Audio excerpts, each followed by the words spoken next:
Magandang tanghali po sa inyong lahat. Talaga po ako hindi ko makaya ang aking pasasalamat sa mahal na Panginoon sa akin pong nagiging karanasan sa St. Joseph Chapel. Kaya kung kayo po ay mayroong problema sa bituka, huwag niyo pong pababayaan ito. Kaya po ako paulit-ulit na ini-explain ko po sa inyo para po naman makatulong ako na ibig sabihin kung wala kayong nanay, wala kayong lola, wala na po kayong mahingan na payo. Pero ako po sa pamagitan ng aking pagtityaga, eto na po ako, nasa deadline na po ako, 84 na po ako ngayon, kaya po ako nagpakita muli sa inyo, kanina nga pinag-Facebook ako. Heto po ang pakikita ko sa inyo na kung hindi po ito makukuha sa loob ng colon, ano po mangyayari sa inyo? Aatakihin na lang kayo, mag-close memory po kayo. Eto po, isip-isipin niyo po ito po, sa totoo lang, nakukuha ko po ito para po akong nagpapanganak sa mga taong ginagamot ko. Ang nakukunan ko lang po nito, yung naniniwala. Yung po walang paniniwala, hindi po magagawa. O tingnan nyo nga po ito. Ito po isang tao lang po ang kinunan ko nito.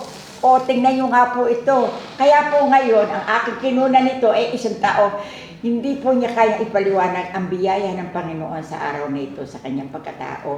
Isipin niyo po, ipinanganak niya po itong araw na ito, itong daming ito. Pero sa totoo lang po, pinagpapawisan ako.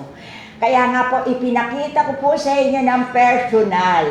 Kaya yung mga may colon dyan, sumasakit ang tayan, hindi po ninyo alam na ito po yung nagbabara doon, 1, 2, 3, 4, 5, 6, 7. Ito po, nasa loob ng inyong colon. Ito po, ginagalaw ko po ito sa loob ng punong katawan ng babae. Hinihila ko po iyan.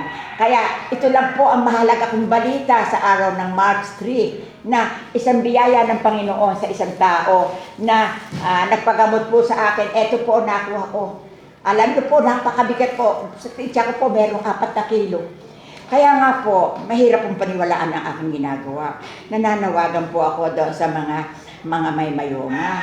Alam niyo po ba, uminom kayo ng langis. Pagkatapos, pwede kayong tumawag sa akin, humingi kayo ng payo. Napalalabas ko po ang bakterya.